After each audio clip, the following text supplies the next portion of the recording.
We often think strength is about muscle, but real strength, the kind that doesn't show in the mirror, that's mental strength. And in today's world, it's no longer optional, it's essential. We are conditioned from an early age to run from discomfort, to silence pain with distractions, to replace reflection with entertainment. The moment something doesn't feel good, we instinctively look for an exit, a screen, a substance, a smile we don't mean. But the truth is, every time we run from pain, we trade growth for comfort. We choose safety over strength, and slowly, quietly, we disconnect from what makes us resilient. Pain is not the villain in your story. Pain is the invitation. It's the voice that says, there's something here you haven't faced yet. It's a signal that something deep within us is ready to evolve, but evolution never comes without resistance. You don't build muscle by lifting feathers. You build it by breaking it down over and over until it grows back stronger. The same goes for your spirit.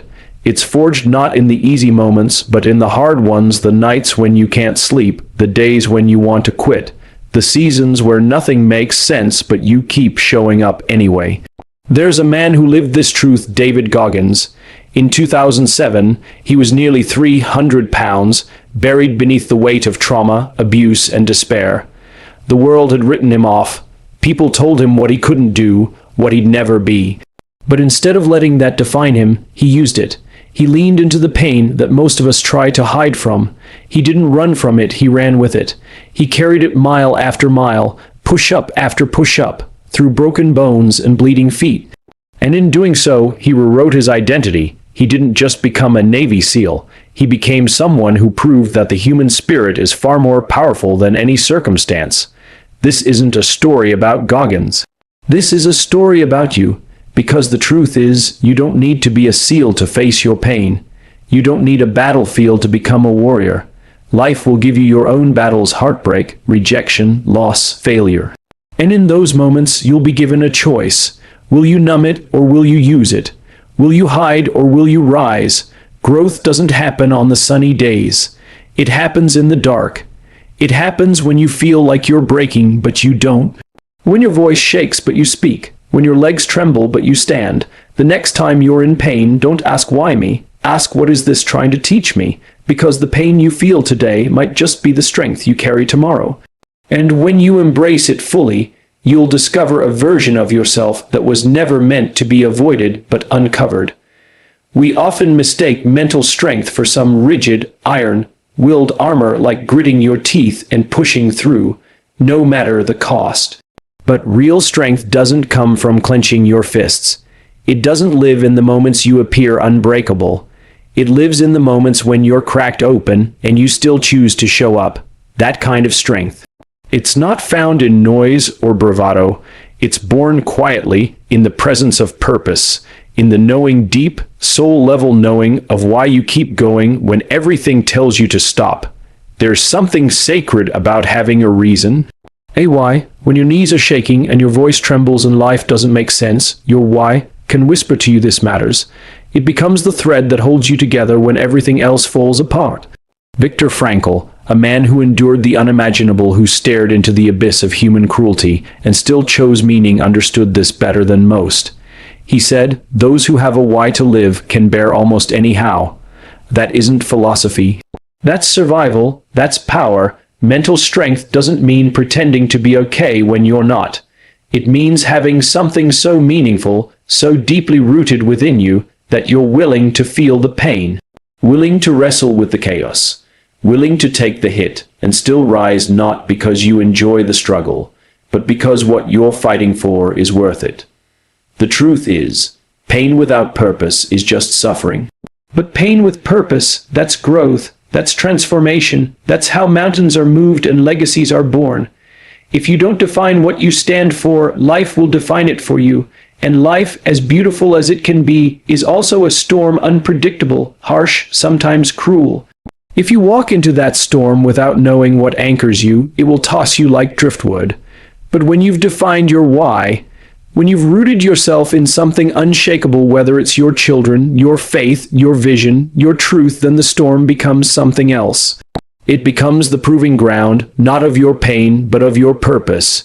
You don't need to have all the answers right now. But you do need to start asking the question, why do I want to be strong? Is it to break the cycle that broke you? To show someone else the way? To build something that lasts long after you're gone? The answer is yours to uncover. But once you find it, protect it, nourish it. Let it guide you through the nights when fear screams louder than hope. Because in the end, it's not the struggle that defines you. It's what you struggle for. And that why, your why, that's what turns survival into significance.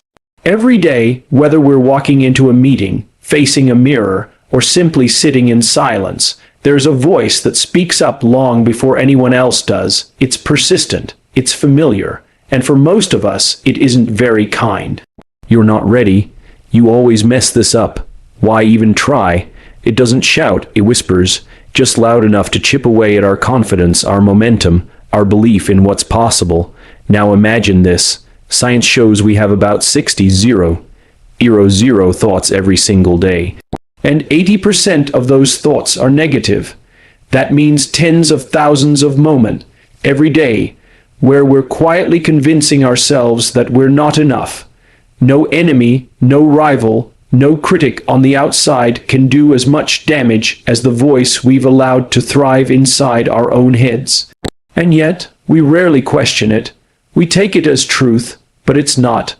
Mental strength doesn't begin with a new job, a better opportunity, or someone else's approval. It begins the moment we decide to interrupt the script we've been repeating in silence for years.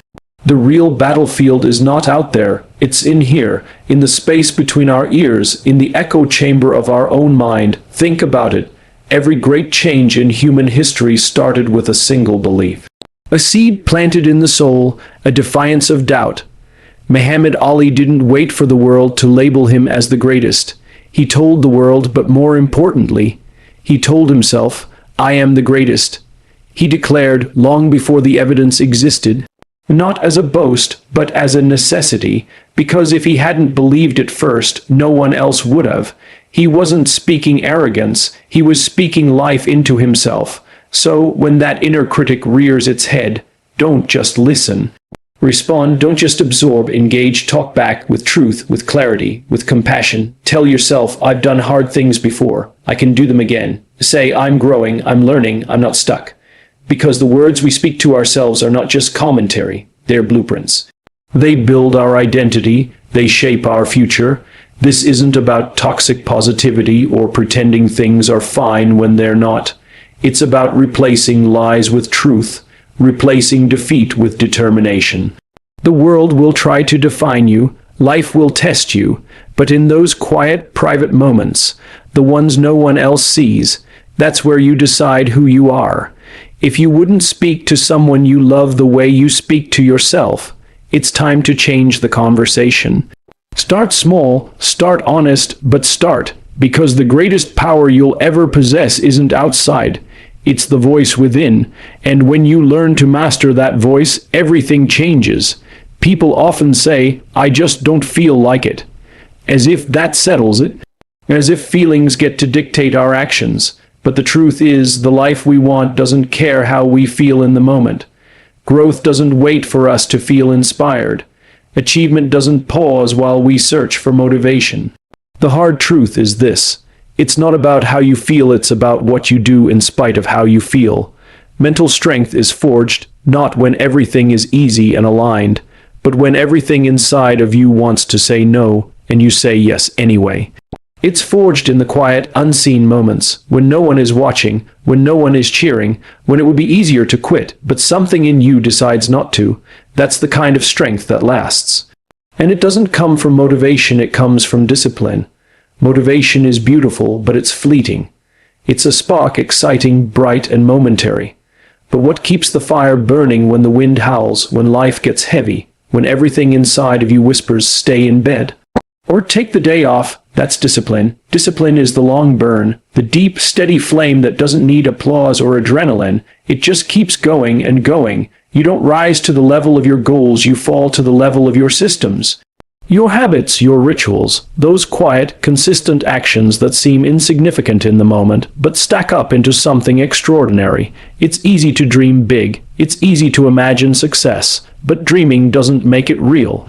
The difference between what we want and what we have is measured in action. Repeated, disciplined action. Think of the Olympic athlete who trains for years for a chance to shine for just a few seconds. Think of the Navy SEAL who pushes past every physical and mental boundary, or the single parent working 2 jobs, exhausted, but still showing up for their child every day. They don't feel like it every time, but they do it, not because it's easy, but because they've made a decision, a choice to be bigger than their feelings. Discipline is a decision, over and over again. It's the moment you silence the excuse. The second you move your feet when your mind says wait. It's waking up at 5 a.m., not because it feels good, but because it builds the person you said you wanted to be. That single, quiet act, rising when it's hard, is how strength is born. Not in some grand gesture, but in the invisible moments, the ones no one else will see. Every time you choose discipline over comfort, you cast a vote for the kind of person you're becoming. So stop waiting for the perfect mood. The right vibe, the magic feeling. You don't need to feel ready. You need to be willing to act, willing to build, willing to become. Look around at the people closest to you, not just physically, but emotionally, mentally, spiritually. Who are they? What do they pour into you? Because whether we want to admit it or not, we are shaped by those we consistently invite into our space. Not once, not randomly, but over and over again. You are, quite literally, the average of the 5 people you spend the most time with. That's not just a catchy line, that's a deep truth rooted in how humans are wired. We mirror, we adapt, we absorb. Our beliefs, our habits, even our standards, rise or fall to meet the energy of the circle we've chosen. If your circle is filled with excuses, you'll start making them too. If it's dominated by fear, doubt, and gossip, don't be surprised when your ambition starts to decay. It's easy to get pulled under by the current of mediocrity. Negativity is contagious and it always looks for company, but so is hope, so is courage, so is resilience. Imagine what happens when you're surrounded by people who don't let you settle, people who see your greatness before you do and hold you accountable to it. That kind of circle doesn't just build strength, it compounds it. When someone challenges you not because they doubt you, but because they believe you're capable of more, that's when the real growth begins. That's when the excuses start to fall away, and all that's left is the raw, relentless pursuit of something greater. The most elite teams in the world understand this. Navy SEALs don't succeed because each man is the best, they succeed because each man refuses to let the others fail. High-performing companies don't rise because one genius has all the answers, they rise because they create cultures where people push each other, believe in each other, and rise together. Even the strongest warrior needed a tribe. History doesn't remember lone heroes, it remembers movements, communities, teams. There is strength in unity that no amount of individual effort can replace. We are not meant to do life alone. We were built for connection. And that connection is what multiplies our capacity for strength. But here's the part we often miss. It's not just about finding the right people. It's about being the right person. Be the kind of friend, leader, partner, or mentor who ignites strength in others. Be the one who shows up when it's hard, who speaks belief into people when they're struggling to see it in themselves. That's the true test of mental fortitude, not just surviving your own storms, but holding up the umbrella for someone else while you're still drenched. The question isn't just who is in your circle. The question is also, what kind of energy are you bringing into theirs? Because strength, real strength, is never just about you. It's about who you lift along the way. Mental strength isn't about being fearless. It's about facing your fears and moving forward anyway. It's built through pain, rooted in purpose, shaped by your habits, spoken through yourself, and amplified by the people around you. You don't need to be born with it. You build it one decision at a time, and if today you feel weak, good, because that means you're aware, and awareness, that's the first step to power. So start today. Start where you are. Start with what you have, and never forget you are stronger than you think.